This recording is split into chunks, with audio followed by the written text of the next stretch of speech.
Sa pagdinig ng Senate Committee on Public Order, mabigat ang alegasyon na pinakawalan ng isang resource person laban kay Kabataan Party List Representative Raul Manuel. I also worked with Raul Manuel when he was the UP student regent in the University of the Philippines, and kasama ko siya, and we were recruiting for KM and for the Communist Party of the Philippines, and we facilitated yung NPA recruitment as well within the university. So I am sure he will deny this, my good old friend Raul. Kaya pala tuwang-tuwa itong tao na ito nung sabi na pinaganahan lang sila na papasukin daw yung ICC.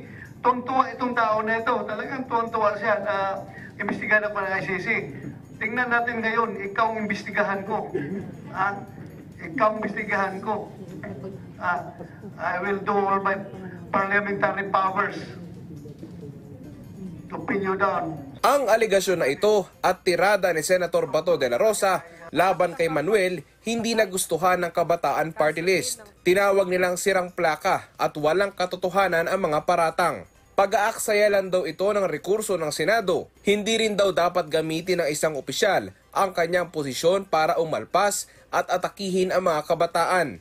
Pinaratangan pa ng partido ni Manuel si Senator Bato na naglunsad umano ng hearing para lang umano manira sa kapwa mambabatas at gumanti sa tindig nila sa pagsulong sa investigasyon ng International Criminal Court. Pero si De La Rosa may banta rin sa grupo nila Manuel. Ngayon nagkipag-retire na ako.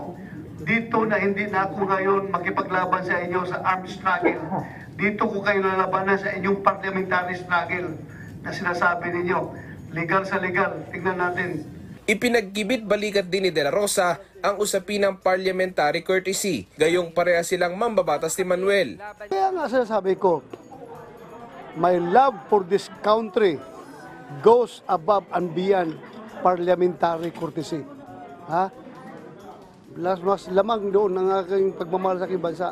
Hindi na ito ang unang pagkakataon na magpatutsadahan si De La Rosa at Manuel taong 2019 na magbangayan ang dalawa hinggil sa usapin ng ROTC bill.